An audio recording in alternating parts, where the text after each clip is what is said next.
So we're not talking enough about Ole Miss. I mean, we are talking about the Rebels being a top 10 team in college football. We are talking about the Rebels being a team that has faced adversity and come out the other side clean. And we are talking about Lane Kiffin, Jackson Dart, and this Rebels roster finally reaching its peak among SEC programs. But we're not giving enough credit to this Ole Miss roster that actually can march into Athens, Georgia, play sound football, and maybe come away with a win.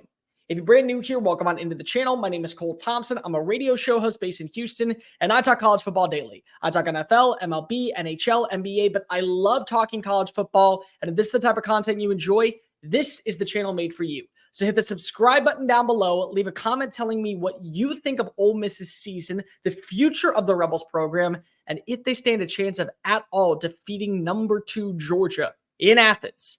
Tell your friends, your family, your sister, your brother, everybody about the channel, because in 1 week, all this hair is going to be gone. It is. It's going to be shaved, but I will shave my head bald live on air if we get to 1,000 subscribers. Go ahead and tell everybody about this channel, and let's continue to talk college football. By the way, mustache right here. I do Movember every single year. It brings awareness to teen suicide. It brings awareness to testicular cancer and prostate cancer. If you would like to be a representative to helping find a solution, go visit Movember.com or click the link in my bio down below. Ole Miss is a good team.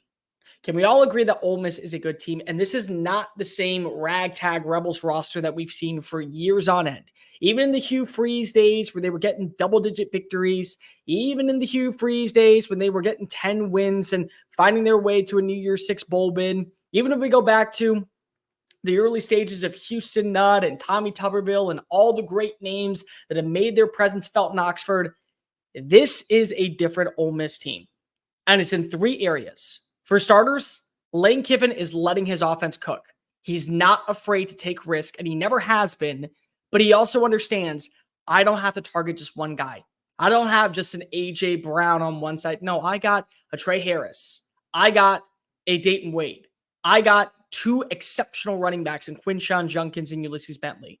And I got a quarterback that understands my offense to a T. I'm going to let him shine. Number 2, the transfer portal has been a blessing for Oxford. If you really want to be real for a second, go ahead and try and convince yourself that Ole Miss has not benefited more than anybody else in college football with the transfer portal. And that's why the transfer portal is good. Because if a program like Ole Miss is not always going to land 4- and 5-star talents, they're not always going to get the premier players that want to go to Baton Rouge or Tuscaloosa or Tallahassee.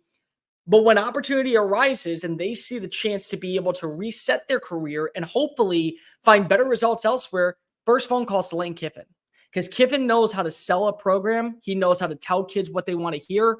And he also lives up to his word. Every single player that has made the jump over, even Zachary Franklin, who hasn't been completely effective this year, I don't think regrets going to Oxford because they do have the opportunity to be something successful. And that's because of Lane Kiffin.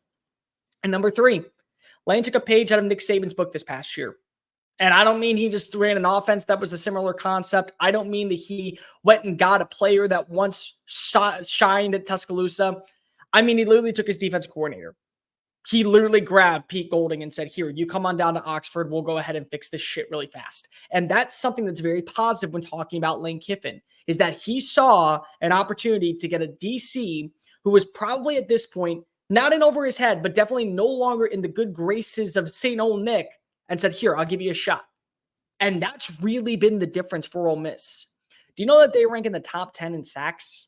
You know they rank in the top 15 among Power 5 schools in interceptions or turnover ratio? You know they rank in the top 10 in tackles for loss? This is a good defensive line. It's an average to above average secondary, and the linebacker plays sound. And you get all of that working together for you in your favor. Guess what? This is a winning recipe. This is a team that means business. And while it is scary at times, and yes, there have been some scares. Auburn game. You have, of course, the Texas A&M game. You have the Arkansas game. You have every game out there. It's a scare. It also shows you that you're battle tested. And that's something that I think is really important. Lane Kiffin is not looking for accolades anymore. He's looking for respect. He's looking for this Rebels team to be able to finally stand out, poke out their chest and say, no, we mean business. No, we're no longer that mundane, go ahead and strike up a victory against us. No, we're a team that's going to kick your ass if you allow us to. And I promise you, even if we falter, we're not going to fall. We're never going to give up. And that's where you look right now is a weakness going into this game for Georgia. Georgia's coming off an emotional win over Missouri. They had their fair share of struggles. And I'll be completely honest with you. The offense that you have in Oxford is a lot stronger than the one in Columbia. We are giving Brady Cook a lot of credit for the work that he's done this past year. We are not giving enough attention to Jackson Dart. We are giving a lot of credit to the two receivers in Theo Weiss Jr. and in Luther Burden.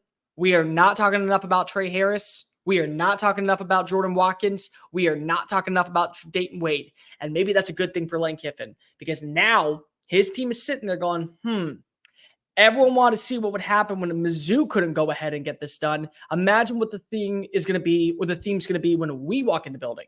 Imagine what's going to happen when we have the opportunity to kind of be the downtrodden team, the other roster.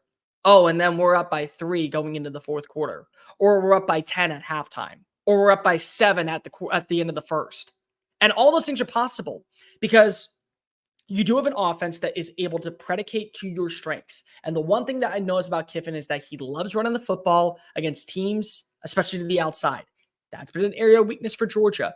More importantly, another strength for them is that you can't do basically what happened with Missouri. So Missouri got rid of Luther Burden. Burden was basically done after the first drive. And Theo Weiss Jr. was open. You had your tight end open at a few times, but Brady Cook was kind of handcuffed to one player. You can't do that now, Oxford. You just can't with these Rebels because here's the problem. You blanket Trey Harris, good for you. Guess who's coming across the middle? Caden Priesthorn. Guess who else is going to be there? You're going to have a Dayton Wade. You're going to have a Jordan Watkins. And you can't cover everybody. So there's an avenue for you to be open, not to mention Ulysses Bentley and Quinshon Judkins out of the backfield. Judkins doesn't have the same numbers that he had last year when he rushed for a single high SEC freshman record. He doesn't have that. But what he does have is physicality to fight for the hard yards, set up short drive situations, and punch it into the red zone. That's what he does, and he's done a good job at that. Look at Texas A&M last week. Not only did he score on a 20-yard run, he also scored on a 1-yard run, and that was the difference maker. And I think it's really good that you're battle-tested. I do. Because at this point in the season, Ole Miss can kind of figure out where their strengths are, what every situation presents, and how they're going to be able to combat it. More importantly, how they're going to be able to control the line. That's where they are. And it's a good thing. It's a great thing if you're Ole Miss. I don't know if they win this game. I really don't. But what I can tell you is that this is not the same Ole Miss team that you remember growing up. I remember watching Ole Miss football. It was a travesty. It was embarrassing. There was never a lot of positivity talking about this program, and for good reason. What was the positivity? Yeah, you landed a few NFL players every single year, but you never found an identity. You have the identity. Physicality on offense, the ability to attack downfield, and a stout defense that's drastically turned the corner underneath Pete Golding in year 1. This is a defense that's recorded a turnover in their last 5 games. And Carson Beck, as much as we can give him a lot of credit for what he's done, he's got to come back down to earth at some point. You got to admit at some point, the writing is going to be on the wall and one trip-up game is going to occur. Is it against the Rebels? It could be. This is one of those matchups where anything and everything is on the table. And if Ole Miss gets this win in Athens, they not only plant their flag as one of the best teams in the SEC, they plant their flag as one of the best teams in college football. This is one of those times where I completely agree with the expansion of the college football playoff because it's going to be unjust if we watch as the Rebels continue to climb up the ladder and they don't even get a shot at Atlanta and they don't get a shot at the college football playoff because Alabama doesn't lose another game. It's going to suck. It is. But Lane Kiffin's done something promising there. He's built an identity and a culture that's going to be sustainable. And if somehow they do get the upset win, it's not only the biggest win in college football this season, it's probably the one that puts Lane Kiffin back on the map of being one of the best coaches in the industry. Hey guys, thank you so much for watching that video. Don't hit the X button yet. Make sure you hit subscribe to keep up with all of our daily content found on Just Saying It and anything else that we post on this channel. Bye.